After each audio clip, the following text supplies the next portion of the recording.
Hello' everyone, আপোনালোক সকলোকে আকৌ এবাৰ আদৰণি জনাইছোঁ আছামিজ কিটচেন চেনেললৈ। আজি আপোনালোকৰ ওচৰলৈ এটা ভিডিঅ'তে আলু এগ ৰোল আৰু আলু ৰোলৰ দুটা ৰেচিপি লৈ আহিছোঁ। এই ৰোলটো আপোনালোকে দুই ধৰণেৰে বনাই খাব পাৰিব। যদি আপোনালোকে কণী ভাল পায় তেতিয়া এগ আলু ৰোল হিচাপে বনাই খাব পাৰে, আৰু যদি কণী দিব নিবিচাৰে তেতিয়া কণী নিদিয়াকৈ এনেও ভেজ আলু ৰোল হিচাপে বনাই খাব পাৰে। এই ৰোলটো আপোনালোকে খুব সহজতে বনাব পাৰিব আৰু খাবলৈও এই ৰোলটো খুবেই টেষ্টি হয়। আশা কৰোঁ আপোনালোকে আজিৰ এই ৰেচিপিটো ভাল পাব। তেনেহ'লে ভিডিঅ'টো ষ্টাৰ্ট কৰাৰ আগতে আমাৰ চেনেলটো যদি আগতে ছাবস্ক্ৰাইব কৰা নাই, ছাবস্ক্ৰাইব কৰিবলৈ আপোনালোকক ৰিকুৱেষ্ট কৰিলোঁ, আৰু আগলৈ আমাৰ চেনেলত দিয়া ভিডিঅ'বোৰৰ ন'টিফিকেশ্যন পাই থাকিবলৈ বেল আইকনটো প্ৰেছ কৰি দিব। আলু ৰোল বনাবলৈ মই ব্যৱহাৰ কৰা ইনগ্ৰিডিয়েণ্টছখিনি আপোনালোকে স্ক্ৰীনত দেখিবলৈ পাইছে। প্ৰথমতে এটা বাটিত 1.5 কাপ আটা লৈছোঁ আৰু লগতে আধা কাপ ময়দা দি দিলোঁ। এতিয়া ইয়াতে আধা চামুচ নিমখ দি লৈছোঁ আৰু ৰিফাইন তেল 3 চামুচ দি দিছোঁ। আটাৰ লগত তেলখিনি ভালদৰে এবাৰ মিক্স কৰি ল'ম।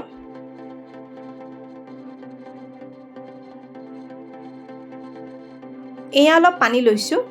পানীখিনি অলপ অলপকৈ দি আটাখিনি মঠি ল'ম। আপোনালোকে ইয়াতে আটাৰ ঠাইত ময়দা ব্যৱহাৰ কৰিব বিচাৰিলে অকল ময়দা দিও বনাব পাৰে। আটাখিনি মই কোমলকৈ মঠি ল'লোঁ। এয়া 3-4 টোপালমান ৰিফাইন তেল আটাখিনিৰ ওপৰত দি লৈছোঁ। তেলখিনি ভালদৰে এবাৰ সানি ল'ম।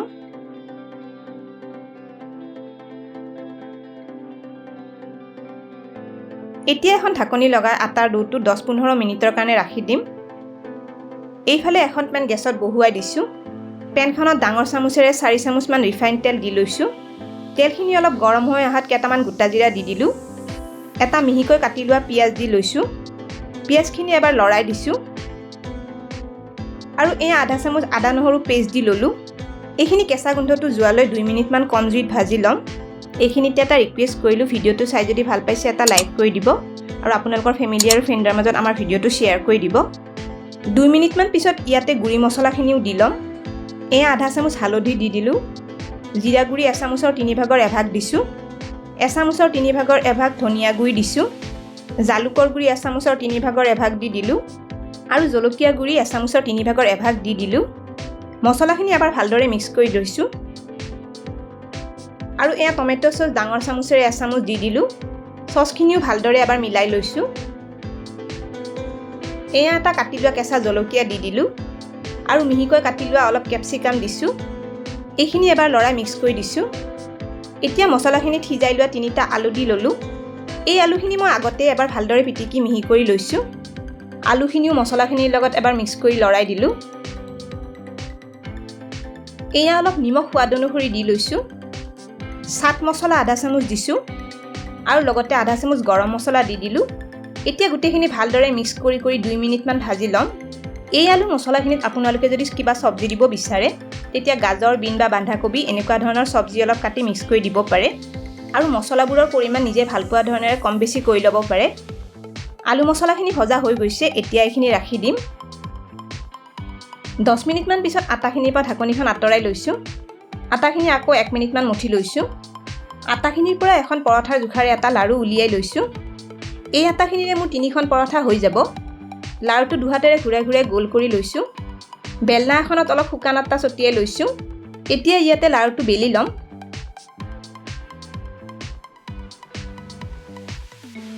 পৰঠাখন মই এনেকৈ বেলি ল'লোঁ।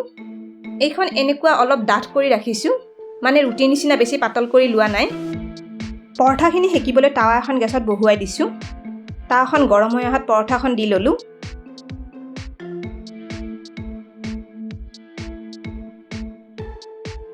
পৰঠাখন এটা ফালে অলপ অলপ ফুলি আহিছে, আনটো ফালে ওলটাই দিছোঁ। এনেকৈ দুইটা ফালে পৰঠাখন 1-2 মিনিটমান অলপ অলপ ফুলি আহিব দিম।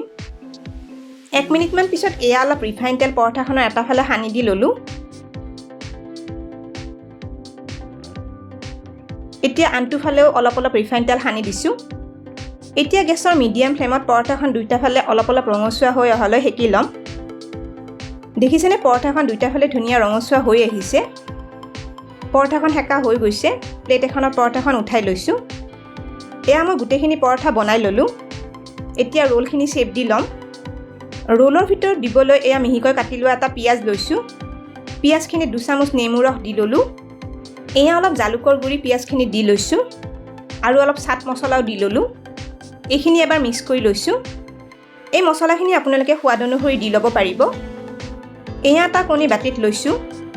ইয়াতে অলপ নিমখ দি ল'লোঁ। কণীটো ভালদৰে এবাৰ ফেটি ল'ম। প্ৰথমতে মই কণী দিয়া আলু ৰোলটো বনাই ল'ম। এইফালে কেৰাহী এটাত এচামুচ তেল গৰম কৰি লৈছোঁ। এয়া ফেটি লোৱা কণীটো দি দিলোঁ। কেৰাহীটো অলপ ঘূৰাই ঘূৰাই কণীটো স্প্ৰেড কৰি দিছোঁ। এতিয়া এখন পৰঠা কণীটোৰ ওপৰত দি ল'লোঁ। এনেকৈ অলপ হেঁচি হেঁচি দিলে পৰঠাখন কণীটো ধুনীয়াকৈ লাগি ধৰিব। আপোনালোকে হেতা এখনেৰেও হেঁচি হেঁচি দিব পাৰে। এয়া চাওক কণীটো পৰঠাখনত লাগি ধৰিছে। পৰঠাখন প্লেট এখনত উঠাই লৈছোঁ। এতিয়া কণী দিয়া পৰঠাখনৰ এটা ফালে আলু মছলাখিনি অলপ অলপ দি লৈছোঁ আৰু এয়া নেমু টেঙা দিয়া পিঁয়াজ অলপ অলপ ওপৰত দি ল'ম। এনেকৈ নেমু টেঙা দিয়া পিঁয়াজ অলপ দি ল'লে ৰোলটো খাবলৈ খুব সোৱাদ লগা হয়। আৰু এয়া এচামুচ টমেটো চচ ওপৰত ছটিয়াই দিছোঁ। আপোনালোকে যদি চীজ ভাল পায় তেতিয়া এই ৰোলটোত অলপ চীজ মিক্স কৰি দিব পাৰে। এতিয়া পৰঠাখন এটা ফালৰ পৰা ঘূৰাই ঘূৰাই ৰোলটো শ্বেপ দি ল'ম। ৰোলটো মেৰিয়াবলৈ এখন বাটাৰ পেপাৰ লৈছোঁ। এইদৰে পেপাৰখনত ৰোলটো মেৰিয়াই দিছোঁ। আপোনালোকে ৰোলটো নেপকিন বা প্লেইন বগা কাগজ এখনেৰেও মেৰিয়াই দিব পাৰে। এতিয়া প্লেইন পৰঠা এখনত আলু মছলাখিনি একেদৰে দি লৈছোঁ। এই ৰোলটো মই কণী নিদিয়াকৈ বনাইছোঁ। আপোনালোকে যিসকলে কণী দিবলৈ নিবিচাৰে তেওঁলোকে এনেকৈ কণী নিদিয়াকৈ আলু ৰোলটো বনাব পাৰিব। তেনেহ'লে আপোনালোকেও আলু ৰোলৰ এই ৰেচিপিটো ট্ৰাই কৰি চাব পাৰে আৰু ৰেচিপিটো কেনে পালে কমেণ্ট কৰি নিশ্চয় জনাব।